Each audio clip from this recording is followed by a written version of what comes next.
Great. Well, thanks for having me. Can you hear me okay? All right. So thanks for the introduction. I'm not going to lean too much into the microphone, but so yeah, it's been great working with UMass Amherst. When I got here, like I said, I've been here for 15 years. First started working with John Mullen around his experience with nuclear plant decommissioning. So worked with them on planning around the Vermont Yankee decommissioning. Worked with Robert Ryan on Broward Rosendale Bridge and Island Complex reuse. Carolyn Aaron on Satin Grove Community Center. No, that was Robert too. And then Winter Valley Rooster with Carolina, along with her capstone studio used Saxon's River Village as their student as their kind of their lab this year. And we worked with Wayne, a number of different faculty and students on last year the four-town housing planning and flood adaptation charrette. This year, we're working with Camille's scenario planning studio class on another four-town flood adaptation project. So there you guys are. Look, there you go. Presenting you to me last Friday. So I won't go deep into my background, but just know I came into planning through public administration. My undergrad was political science. My first master's was in public administration. My second master's was in landscape architecture. But when I got my first master's, I went to work for EPA.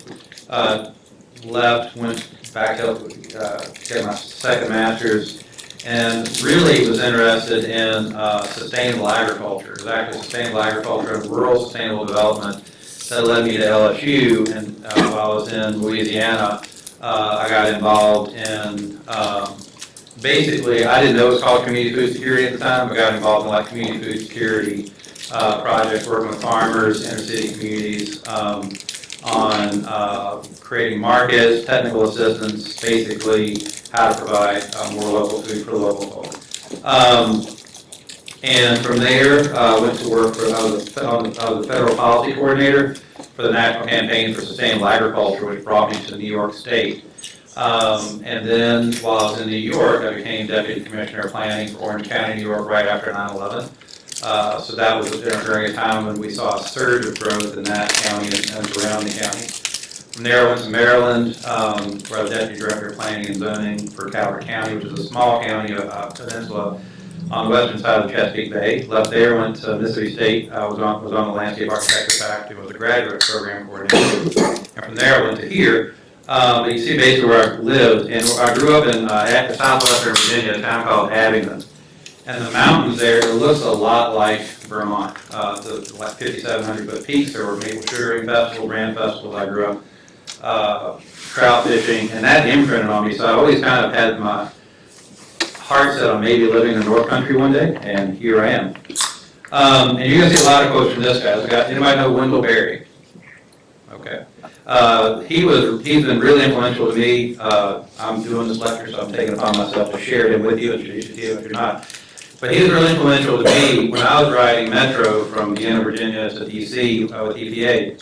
I was reading a lot of his work, and he writes a lot about community connectedness to the land, what constitutes community, but critically, the role of agriculture, rural communities, and how the foundational role that sustainable agriculture plays in sustainability, period.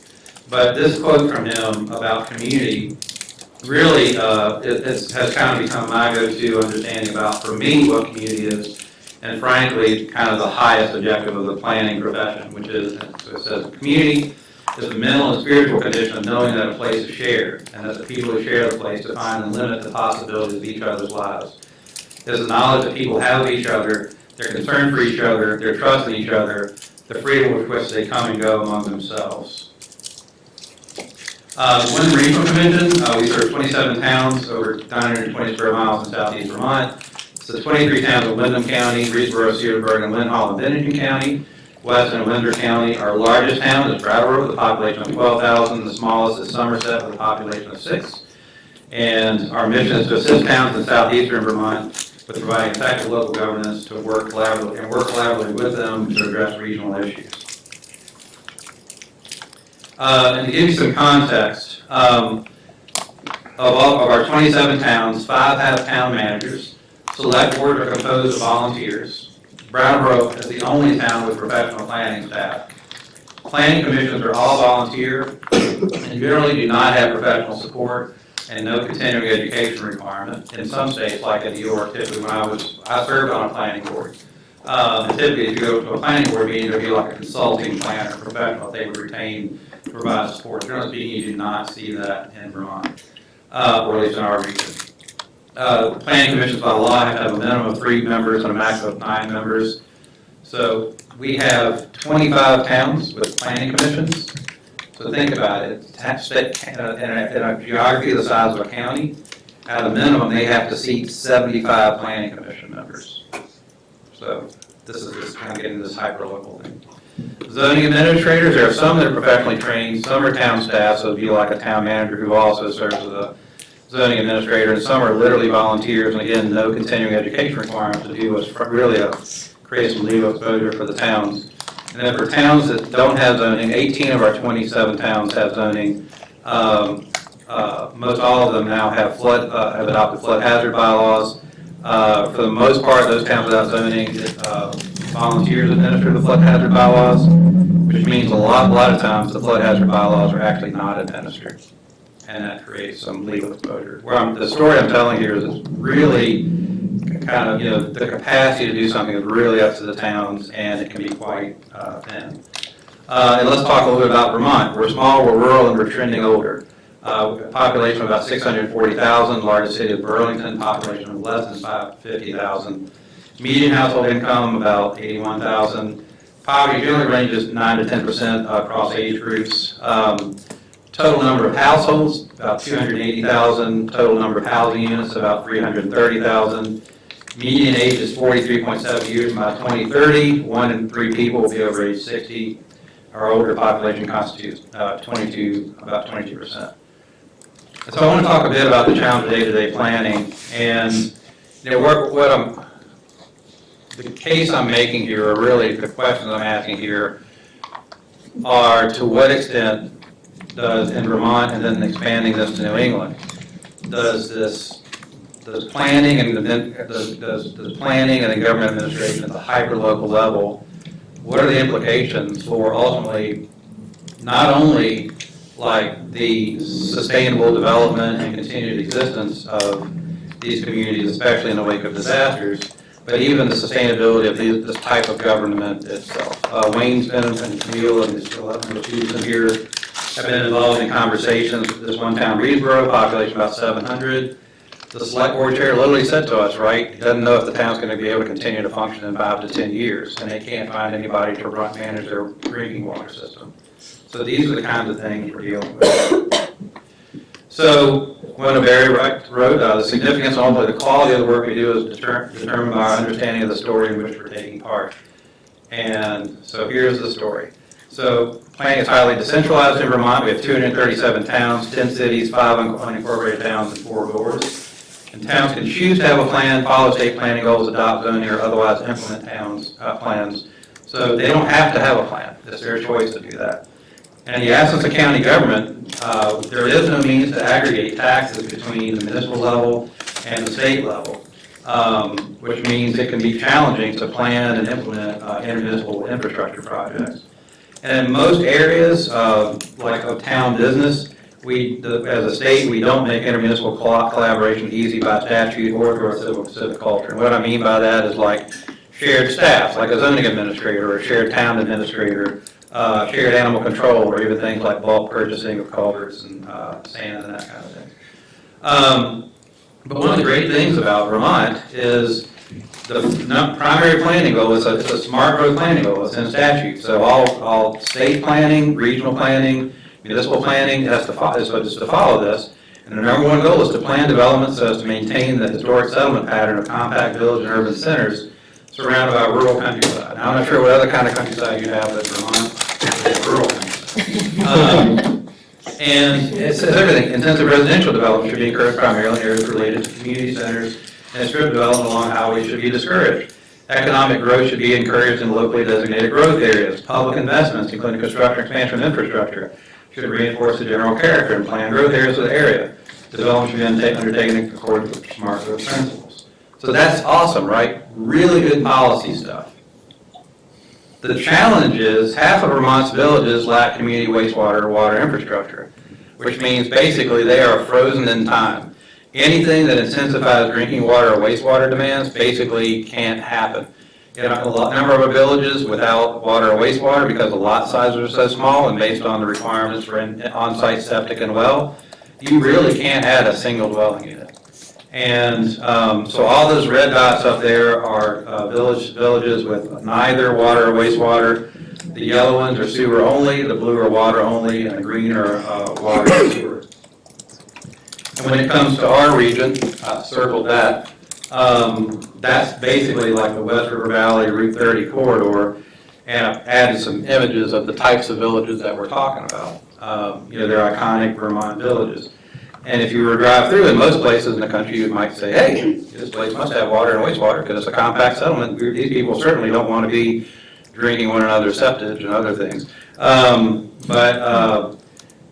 you know, sure enough, they don't. And that means like a lot of these amazing villages, really, you can't do a whole lot with them. And then the other thing is of our 3 designated downtowns, 27 designated village centers, only 8 do not have significant flood hazard or fluvial erosion areas within them. And that's a fairly generous assumption on my part. It's actually probably even fewer than 8. And we've had repetitive flood damage. So that creates not only like a potential repetitive damage issue, but also an existential issue. So the question, you know, in the absence of infrastructure, what can we build where? How much can we build? How do we build to adapt to our new climate and flood realities? Can we create the economic, housing, and social civic conditions to enable the residents of the region to stay in the region? And how do we make the best and smartest use of the natural, human, and financial resources that we have? And I think this is a big challenge with this hyperlocal planning approach that we have. And just for context, in Vermont, we're like a lot of the rest of the country, but in Vermont, we have a severe housing shortage. This is the latest housing needs assessment. It's estimated that by 2029, we're going to need an additional 24,000 to 36,000 year-round homes to meet demand, normalize vacancy rates, house the homeless, and replace homes lost from the stock through flooding and other causes. I'm going to get to the flooding piece here in a minute. For the Windham region, by 2030, we're low end estimate, we need 2,571 additional units to 3,700. And by 2050, about 8,000 to 15,000. And one of the challenges we have is the rise in home prices in Vermont. In 2024, the median sale price for a primary home was about $353,000, a 9% jump from the prior year, unless something's changed. Year over year since the pandemic, home prices in Vermont have tended to increase at a higher rate than any other state in the country. We're a really desirable place to live. So it's been a challenge to, you know, low supply and high demand. This is from Zillow. This is, as of August 31st, median sale price in Vermont as a whole was $396,000. For Windham County, median sale price was about $360,000. If you notice, like new listings, 94, median sale to list ratio 1.1. And this is from a report that from the 4-town housing and flood adaptation study we did last year. Elizabeth Enfield and Sarah Nasser did. It just shows that Windham housing characteristics, 2021 to 2022, the difference, the homeowner vacancy rate, let's see, about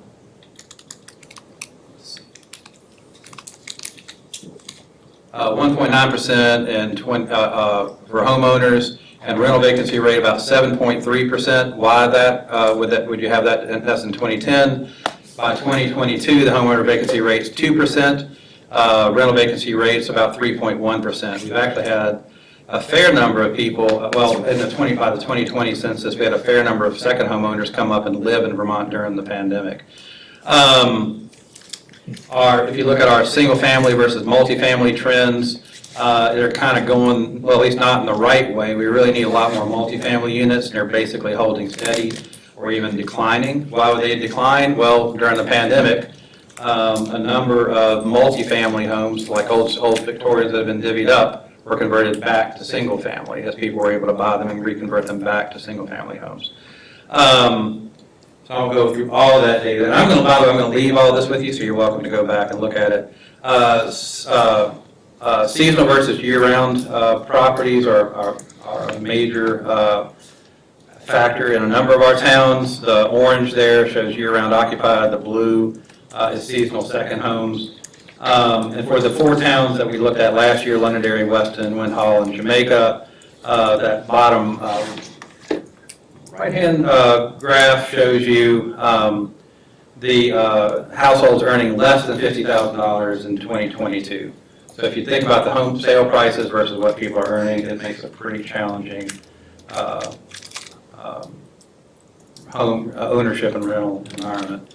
But there is good stuff happening. Brattleboro has done fantastic work with planning and zoning updates, and we're actually seeing significant number of housing units getting developed in Brattleboro relative to what was happening before they made those changes. So that's really good news. Wilmington, one of the towns we're working with Camille's class, they have voted for and are putting in a water and sewer expansion. In our town of Londonderry, actually that guy has funding to implement 2 distributed wastewater systems by distributed in their 2 villages, North Londonderry and South Londonderry. And by distributed, I mean these are soil-based systems. And so it's really great. But like as an example of the challenge, for Londonderry to get from thinking about talking about wastewater to actually doing it, it took them about 10 years to get to this point. And the funding opportunity came about only because of the post-pandemic federal funding. So a huge percentage of their actual wastewater, the engineering, design, and ultimately the construction is being covered under federal money that we'll probably never see again. So it's a pretty unique circumstance. So now I'm going to talk about the disasters. So since 2019, Vermont has had 13 weather-related federal disaster declarations. We have 1 new federal flood disaster declaration request that we put in. In 2023 and 2024, we had catastrophic flooding happen on the same day, July 11th. And then this year in 2025, we had another event on the same day. It's really weird. FEMA's database lists 20 major disaster declarations for Vermont from 2011 to 2023, the vast majority of severe storms leading to floods. This means that despite Vermont's modest size, it ranks 45th in land area for states. Only Arkansas, Iowa, Mississippi, Oklahoma, Tennessee, and California were issued more federal disaster declarations. Right? This is not per capita. This is like just raw numbers. And the state treasurer, I'll talk about this briefly later, but work on what's called the Resilience Implementation Strategy, calculated that Vermont has received $680 per capita in federal disaster aid since 2010, which is a pretty substantial number. The hazards that we face, primary one is fluvial erosion, followed by inundation, flooding, heat, wind, snow, ice, drought. And we're in a drought condition right now. So we're actually on our way to it. We're disastered again, but this time it's the opposite end of the spectrum, not flooding, but drought. And this is fluvial erosion, so basically that means the bank, the river bank, the stream bank washes away along with whatever's sitting on top of it.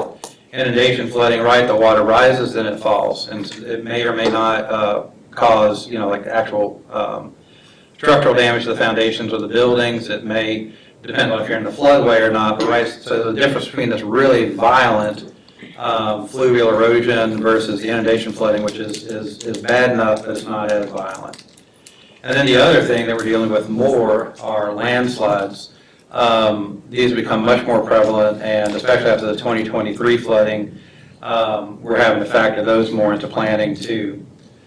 And then I just want to mention the snows. We are having increasingly devastating snowfalls, big, heavy, wet snows, like, measured in some cases feet, and they basically have the consistency of mortar.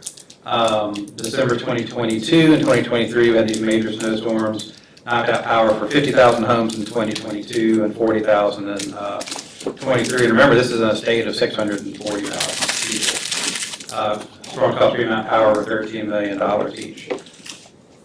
And so we're having more rain with higher frequency and higher intensity.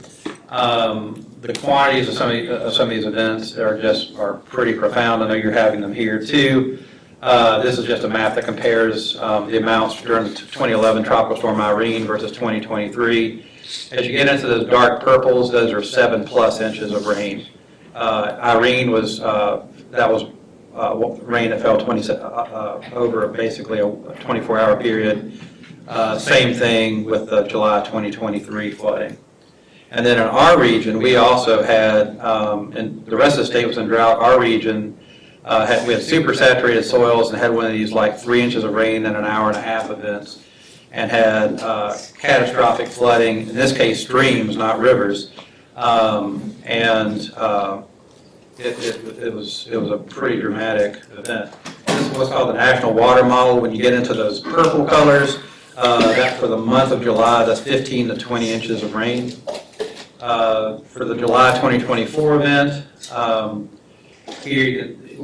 region was spared. In fact, last year we were actually in a drought when the rest of the state was super saturated. But again, once you get into those light, kind of violet colors there, you're talking 5 to 6 inches of rain on the same day. And then on July 30th, another event that hit was called the Northeast Kingdom. And within the space of, I think it was about 3 hours, they got between 6 and 7 inches of rain in some places.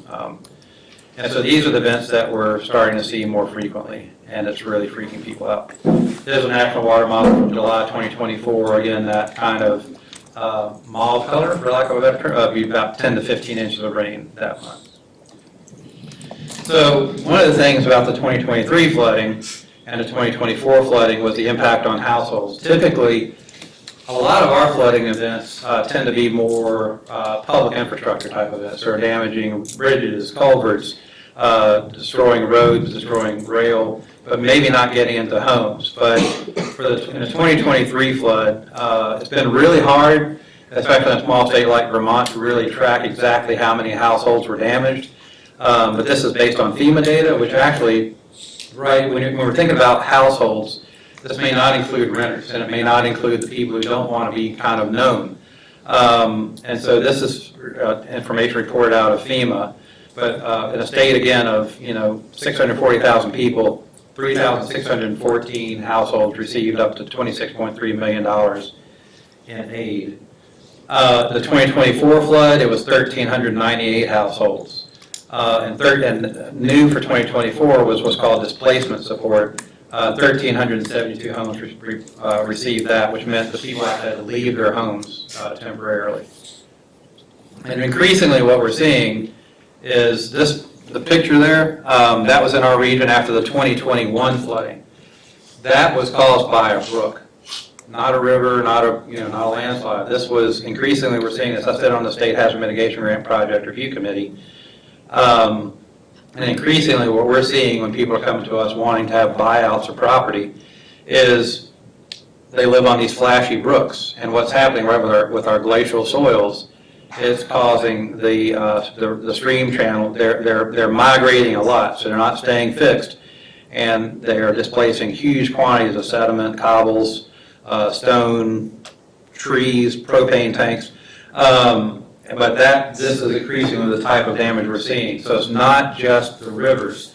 It's these even just very small drainages like blue line streams, in some cases even unnamed drainages. And this is, again, where I talked about our housing issues. It's hit a lot of our affordable housing. It hits a lot of mobile home parks are located in the floodplains, where fluvial erosion hazard areas. It's impacting them. The 2023 and 24 flooding hit some of the smaller cities up north. This happened in our region too, in Brattleboro and in Irene. There are a lot of multifamily, typically older structures, nothing new, that are located in close proximity to rivers and streams. And so it's really causing a lot of damage to these multifamily structures. Currently, we have approximately 262 buyouts that have been submitted to FEMA for funding, and we have another 60 properties that wouldn't qualify for federal funding that are getting state funding using ARPA funds through what's called the Flood Resilient Community Fund. And so if you think about, again, in a state as small as Vermont, that's a fair number. And it's taken a long time for towns to get reimbursed for by FEMA for what happens is if there's a federal disaster declaration, towns get reimbursed for both the initial emergency response and then also the rebuilding, reconstruction, oftentimes with mitigation measures being put in place for the repairs that they have to do. And this quote captures what happened in 2023 and 2024. The 2024 flooding destroyed pretty much everything we had repaired in 2023. In a good year, you never know how long FEMA would take. Who knows what's going to happen now? And it's hard to plan for a future of resilience and adaptation when you're in response mode, especially when your government's primarily volunteer run. And so Vermont, in particular, we're heavily relying on federal aid for emergency preparedness. This is what's called the Emergency Management Planning Grant. That's the funding through which we, the RPC, get funding to help support local emergency preparedness and to help towns apply for hazard mitigation grants.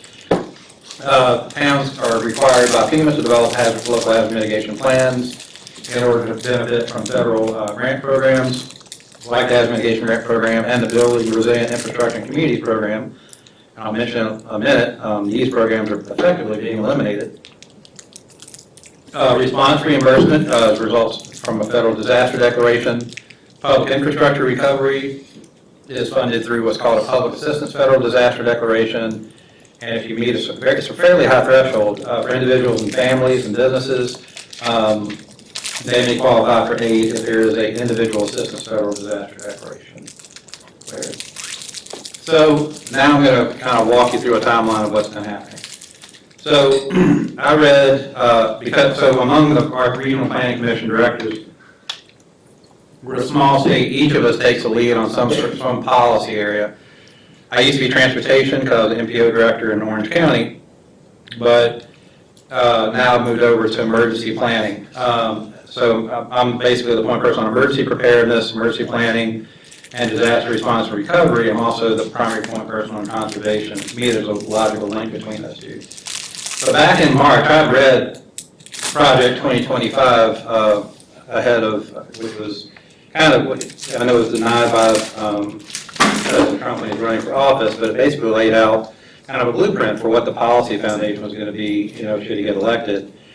And one of the things that was noted was they were going to take a fundamentally different approach to disaster declarations and put more of the responsibility on states and municipalities. So in March, I wrote a newsletter article saying, towns, you need to be prepared for basically being on your own when a disaster strikes. And start thinking about putting money aside, have lines of credit, learn how you can bond, how you can borrow in order to pay for repairs, because you don't want to be caught unawares.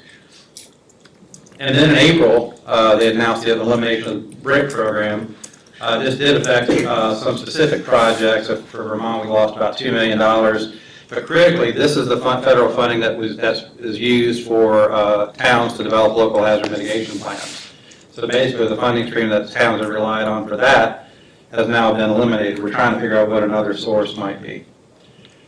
And then word started coming out that internal to FEMA, they were going to change what the qualifications were for a federal disaster declaration. I'll read this quote briefly. A memo from acting FEMA Administrator Cameron Hamilton, Trump was obtained by CNN, outlines a long list of recommendations for Trump to follow that could drastically reduce the number of emergency declarations.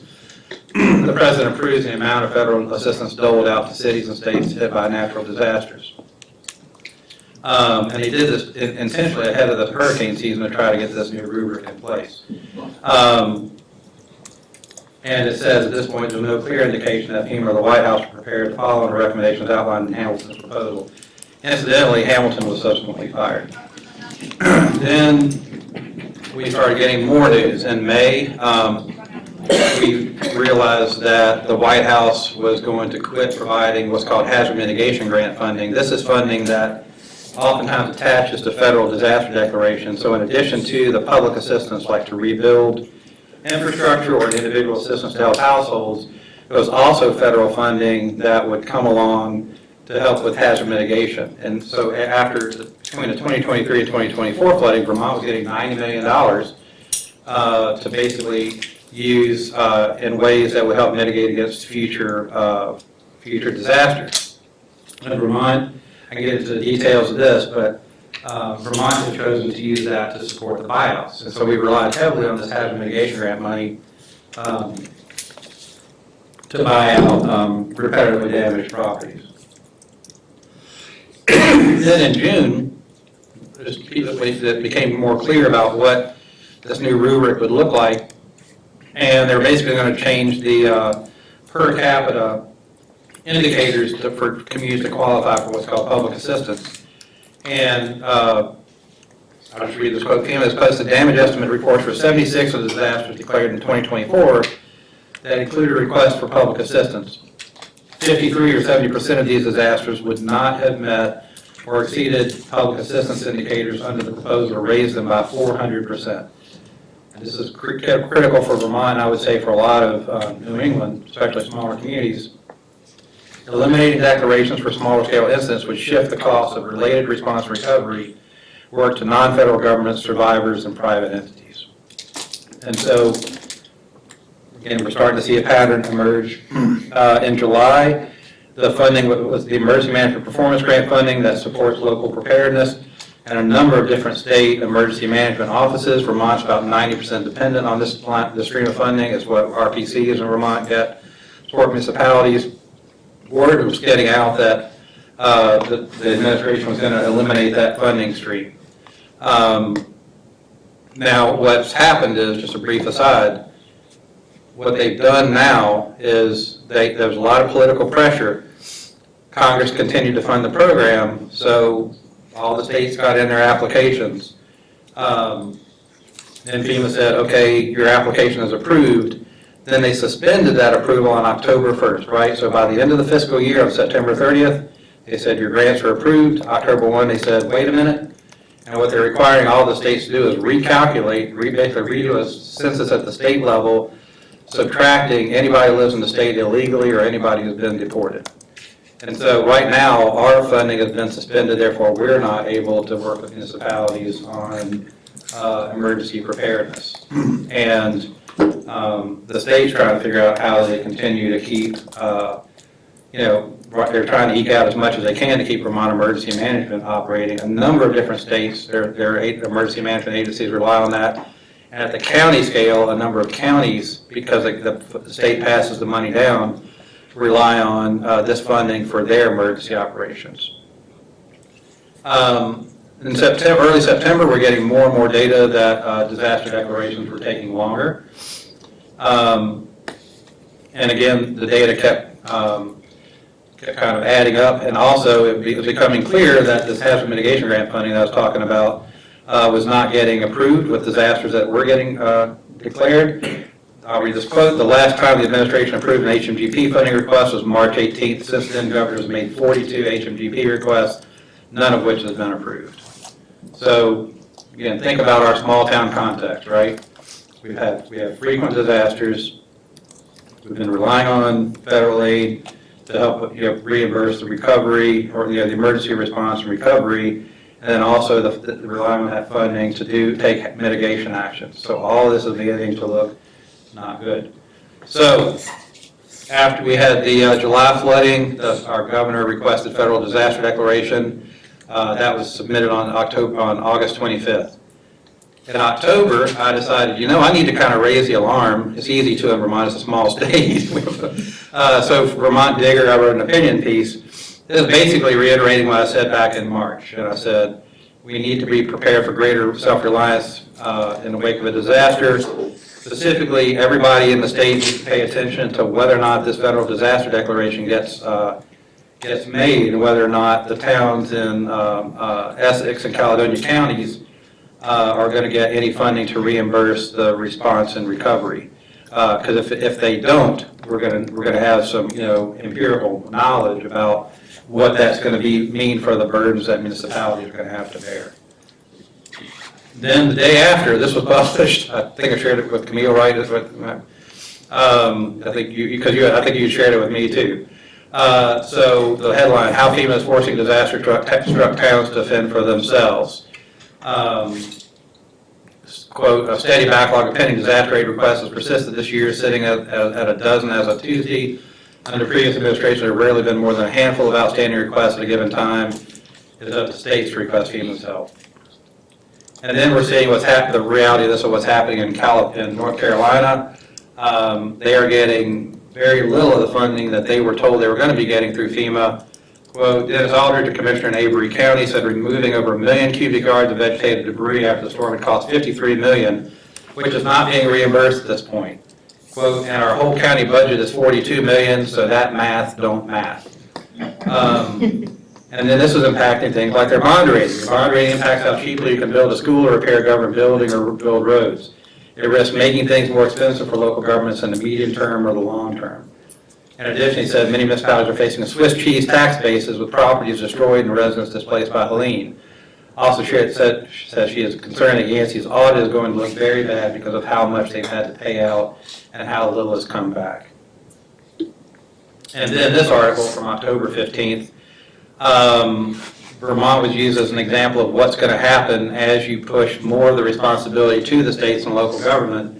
Vermont, in its individual assistance work, had gotten federal funding and basically just had they hired Guidehouse, a big national firm, to help manage the funding, help get the federal funding and manage it. And the contractors just consumed a huge percentage of that money as opposed to going to the casework to help keep people get back on their feet long term. And so you guys know, nationally, when people are displaced, they really rely on local philanthropy and local action. And so Vermont had to stand up these long-term recovery groups in order to do this casework, in this case with some federal aid. But this nationally is the way we do this. So my concerns: potential loss of preparedness capacity with the cuts to FEMA preparedness programs, loss of mitigation funding with elimination of the BRIC program, town capacity to cover disaster response and recovery costs on their own, town capacity to recover with mitigation in mind in the absence of federal funding, loss of HMGP funding, worst case scenario in my mind, collapse of town governments and bankruptcy. And this is just the public infrastructure challenge, how to address the individual and household adaptation, mitigation, recovery challenge. And then critically, if the pace of disasters continues, loss of federal funding for mitigation, response, and recovery means less funding and capacity for resilience, adaptation, infrastructure, housing, etc. Right? So the more we have to divert towards disaster response and recovery, the less time we're going to have for all the other basic planning stuff. So is it time to change our focus? I'm going to pause here and kind of read, as far as understanding the story that we're participating in, and maybe I've got more to present, but in the interest of time, maybe I'll end with this. But I wrote this in January 2024, called "Understanding the Story of Town Government and Its Limitations." In October, the WRC co-hosted with the Vermont League of Cities and Towns a convening in towns and select board members from throughout the region for them to have a conversation with one another and for us to hear what they have to say about things they're dealing with. Many of these volunteer elected municipal official leaders gave dozens of hours of their time each week to the needs of their respective towns, and it's still not enough. Their work has become even more complex. They're navigating damage done by storm after storm, navigating state and federal requirements across multiple programs, trying to hire retained personnel, coping with diminishing town service volunteer pool, managing major infrastructure planning and investment, and in cases dealing with personal attacks and intentional obstruction of public proceedings. Everyone who attended wanted to keep the conversation going, so we'll make sure that happens. Every day I see our towns holding on by a thread or breaking, and I fear those doing the work of towns are on the verge of breaking as well. This system that was designed more than 230 years ago when snow and mud probably made it difficult to travel beyond town boundaries for 5 months out of the year couldn't have anticipated the decision-making and administrative complexities of the 2020s or the structural challenges that make achieving efficiency of the scale damn near impossible. I suggest we as a state need to have an honest conversation about what's working, what's not, and what alternative models might make sense for Vermont. As I see it, we've got challenges on two different levels. The first level laid out above. Demands on towns are increasing with no end in sight, with no correlating increase in capacity to meet those demands. Then there's the state level. Critical state policy depends upon the assumption that towns have the ability and capacity to act. These policy areas are broad and increasing and include public safety, housing, transportation, climate adaptation and resilience, immediate and long-term disaster recovery, energy and greenhouse gas reduction, flood protection, economic and community development, land use and conservation, and a host of other issues. From where I sit, I see towns struggling to keep up with basic town planning needs, taking on other tasks while statewide policy goals that towns operating independently from one another have little ability to affect is beyond their political or operational capacity. We need an honest conversation about what statewide policies are within a town's ability to act upon and affect, and which are necessarily the responsibility of the state if policy goals and outcomes are to be realized. I know this isn't easy. Our towns are, to a great extent, at the heart of community identity. These tiny geographies define the character and personalities of the places we call home. Seldom do I hear community identity related to counties and certainly not regions. Identity is tied to town and in some cases specific geographies within towns. But if as a society we don't figure out how government capacity and action, if we don't figure out the government capacity and action issue, we stand to lose the things we value most about where we live, including people. If we don't figure out how to best develop the infrastructure necessary for the quantity of housing we must have for current and future Vermonters, we will lose our family, friends, and neighbors who will have to leave because they can find no suitable housing. If we don't do the planning and put the infrastructure in place to grow our villages and downtowns away from floodwaters, these places that are central to our identity, culture, and economy will be damaged or lost to flood after flood after flood.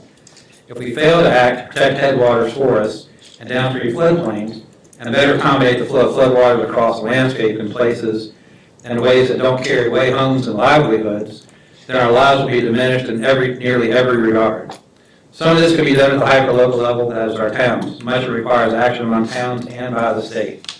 I don't pretend to have the solutions to the challenges, but I'm convinced we need to get a conversation underway.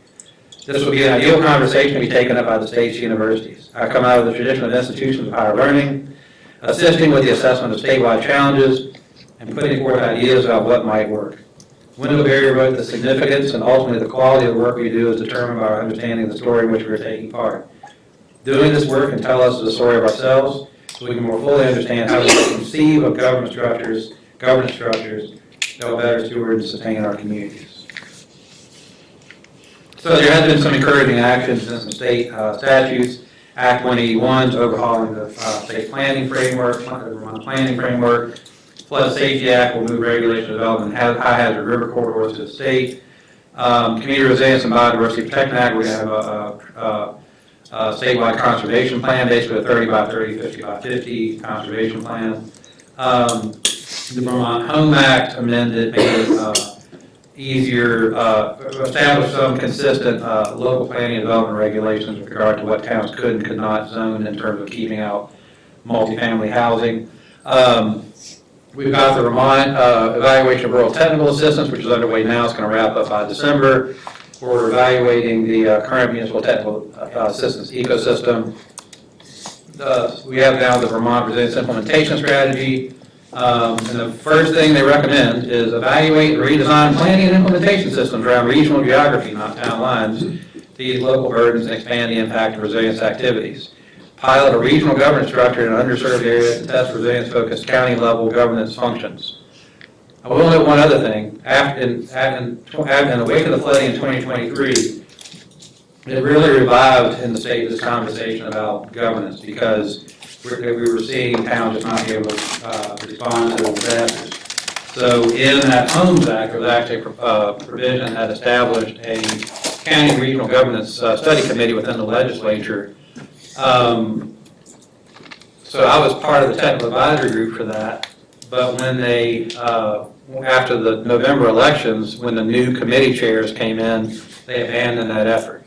So now it's kind of left to VERTA and this resilience implementation strategy. And I've actually been part of this conversation about potentially piloting in our region a regional governance structure specifically around long-term recovery, and it ain't easy. because there's a lot of confusion about like what it is. The conversation's been around towns helping people get back into their homes. And towns don't do that. Towns are really good at replacing bridges and culverts and things, not getting people back into homes, not getting businesses back into their businesses. And then I'm the chair of this thing called the Connecticut Watershed Partnership. It's used to be known as Friends of Conti. It's basically a 4-state partnership trying to help coordinate this, collaborate on work throughout the watershed. Tomorrow, for the first time to my knowledge, we're convening all the RPC, Regional Planning Commission, and Council of Government Directors from the 4 states within the watershed, and also legislators from within the watershed, to talk about, do we want to look at, would there be value in a 4-state Connecticut River Compact? Because the Connecticut River watershed tends to kind of get left out of a lot of conversations. The coasts tend to get more of the attention. And in Vermont, it's Lake Champlain and Lake Nipmuc. And then also, from my perspective, the regional planning commissions and the council of government we're really untapped in terms of like what support we can bring to towns. Our funding, we're like most all these entities we're primarily grant funded. And we're like 95% grant funded. So a lot of our work is dictated by what the grant funding we receive will support us in doing. So unlike working at a county level where when I was deputy director of planning, or deputy commissioner of planning too, in 2 different states, we did what the county wanted us to do. We didn't have to worry about, what the funding source was going to be, right? It was more a matter of how many hours in the day do we have and how many staff do we have. But for us to do really true, like comprehensive planning and really pursue our own regional priorities in support of our towns and our town needs, we have to kind of figure out how does this fit within the transportation funding, emergency management funding, or water quality funding, or these really narrowly defined scopes of work. And to me, it's just utterly bonkers. And so what the question I have for my fellow directors is, hey, if we agree that there's so much more that we could be doing at a regional scale and municipal scale, instead of us each trying to make the case individually within our own states, which we'll need to do, what if collectively we said this needs to happen? And especially at this time when we have been relying on the federal government to kind of coordinate multi-jurisdiction action in the watersheds, the federal government's kind of retreated from that role now. So we are the people we've been waiting for. We need to stand up ourselves at a state level, regional level, municipal level, and take on that and coordinate among ourselves. And if the feds ever do manage to come back at some point after the capacity gets rebuilt, if that were to happen, we'll be in a better position. So I'll just close by saying, this is to me, and this is kind of a question I have for you guys, I don't think it's just a Vermont challenge. I think this is a New England challenge. And increasingly I've been asked to speak to like coastal retreat organizations because the repetitive severe damage we've been experiencing inland is what they're anticipating happening more frequently on the coast.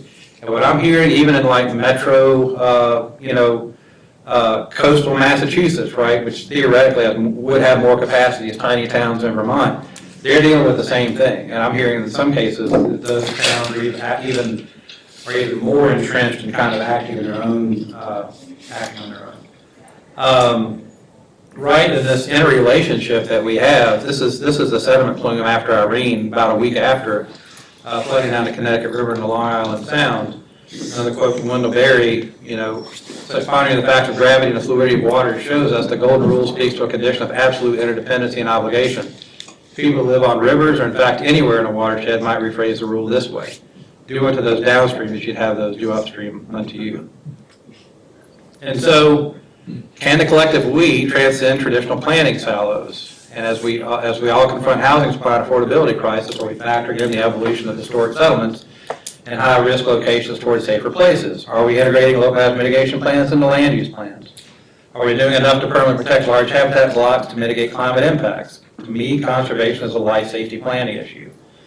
Do we have the capacity to not only draw lessons from past events, but to anticipate the predicted increase in frequency and severity of climate impacts and act accordingly? Can New England's hyperlocal planning framework adjust to factor in intermunicipal impacts and solutions? And the big questions, what is the political operational capacity of municipalities to decide to have hard conversations in the first place, as well as to plan and act? Does the scale of New England's hyperlocal governance lend itself to the economy of scale necessary for action, including public finance capacity? What ability exists to aggregate public dollars between the municipal and state levels, i.e. county scale, in order to act? What's the ability to overcome the loss of federal funding that we've come to rely upon for everything from preparedness structures to recovery? What's the real-world capacity of local government to implement state policies and priorities? And FEMA and other federal programs do need reform. Federal funding is difficult to access, expensive to use, and challenging to administer. Will we eventually see movement towards real reform rather than bludgeoning of institutions and civil servants? So I'll close with Wendell again. It may be that when we no longer know what to do, we have come to our real work, and when we no longer know which way to go, we have begun our real journey. The mind that is not baffled is not employed. The impeded stream is the one that sings. And this is from J. Crow. You've been given questions to which you cannot be given answers. You'll have to live them out, perhaps a little at a time. And how long is that going to take? I don't know. As long as you live, perhaps. That could be a long time. I'll tell you a further mystery. It may take longer. That's it. Thank you.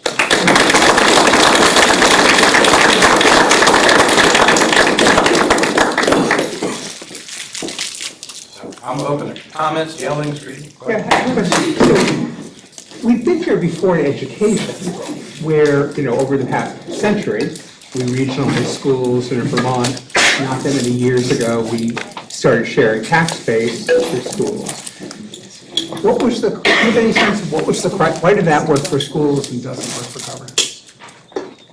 I mean, in Vermont, I don't think it hasn't. I mean, we're going through this upheaval now with schools, trying to figure out what schools are going to have to close, which ones are going to have to consolidate.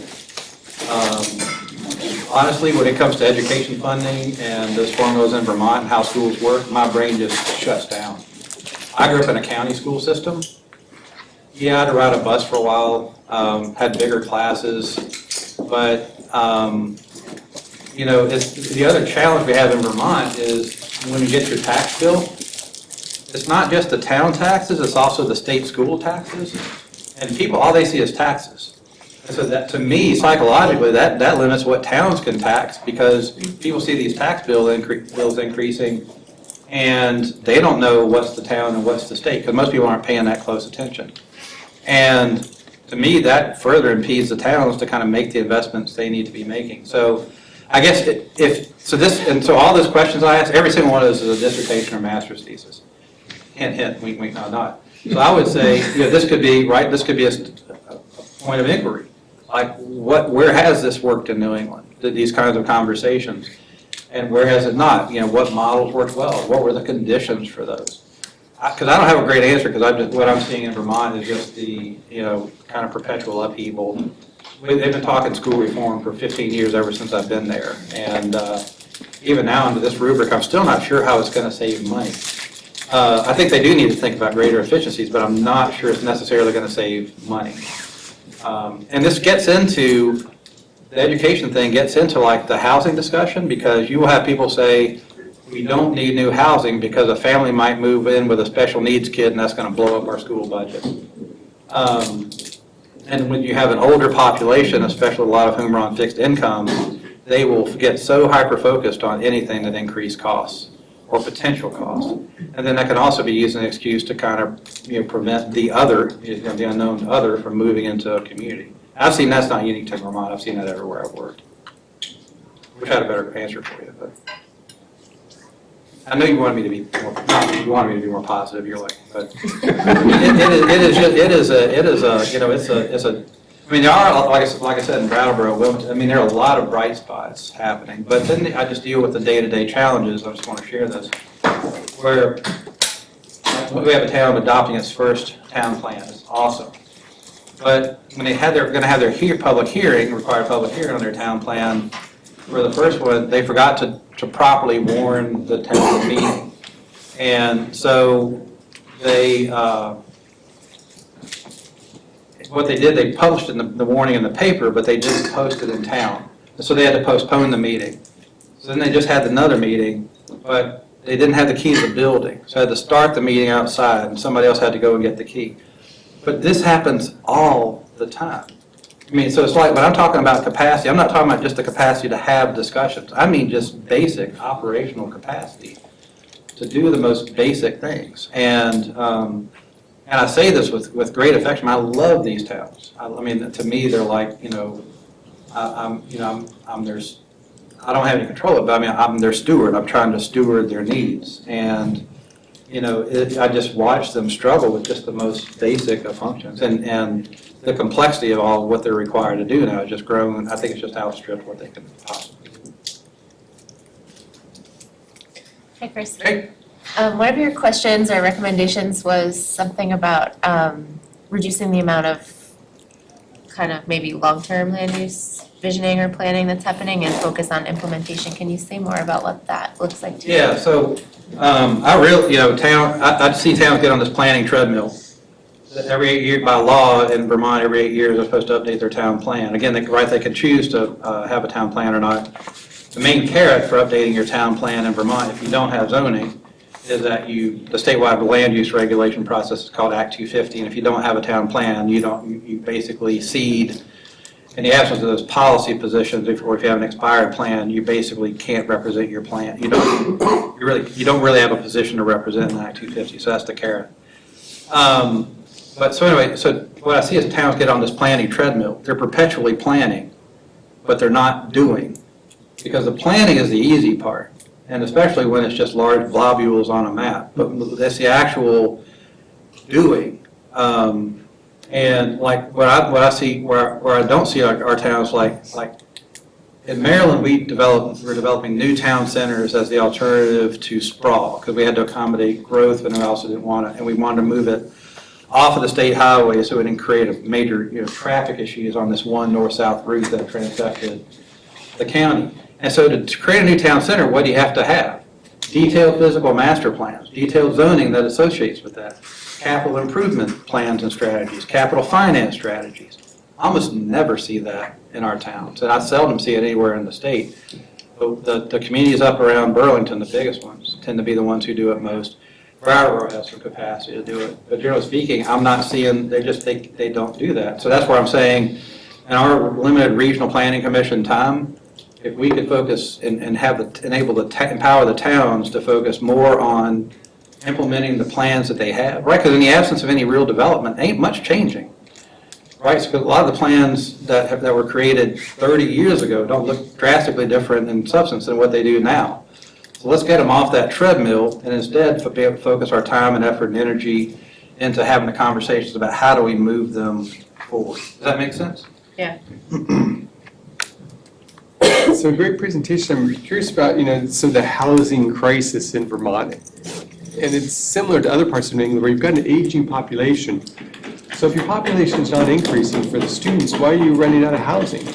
And your housing and your population is getting older too. Because those older people don't know where to go. Because ideally, they would be moving out of those homes into appropriate senior living in these villages and downtowns, hopefully not in a floodplain. Right, we're planners, right? So all this stuff comes together, right? So it's like, so ideally you want to create that new senior housing adjacent to the village that might flood, but away from a place where it will flood, or have a landslide or wash away. And so, we have this aging population. We're also seeing greater poverty among older folk. They're struggling. We have a good friend who, I don't know exactly what happened. I think the oil tank in our basement just finally gave way, dumped all the oil out. Now that's been remediated. While they were down there, they found out there was a home built in 1838 or so. The rubble foundation has begun to collapse too. It also took out the water. So here's a woman on a fixed income suddenly looking at a bill that insurance won't cover for about $30,000. And we see like homes disappearing in addition to floods. We're seeing homes, her best option now is to sell that house for whatever she can get. But where would she go? Because we don't have the senior housing for her to go to. And then we just have some older homes that honestly are just beyond repair. So we're probably, and because we don't have a building code in Vermont, we don't issue local building permits, it's hard to know what's getting built. And therefore, I suspect that we're actually probably seeing maybe, the state's made massive investment in housing development. And so we're seeing some of that, but between what we've lost in floods, but then also just what we're losing to aging homes that are not repairable, we may be seeing a net loss. So And then it's really hard to get working age people involved in these planning conversations. And there's just this, and right, we have to have the infrastructure to support the housing at scale that we need. Like one of the great things that we have though is in Vermont villages, right, they tend to be, these rather large homes that are ultimately attached to barns.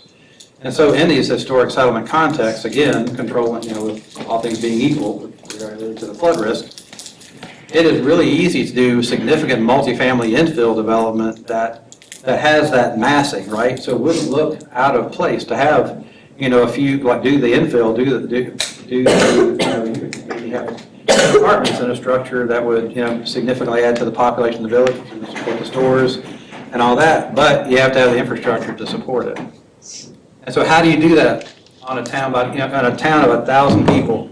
And like I used to be chair of the village, the Newfane Village Trustees, we had 60 properties we taxed. How do you build a water and wastewater system with 60 taxpayers? And this is why my argument for Vermont is let's quit doing it on a town by town by town basis and let's create a statewide capital fund prioritization and invest in the priority growth areas. And when we're thinking about those priority growth areas, think about how to make them more flood adaptive so that the infrastructure you're putting in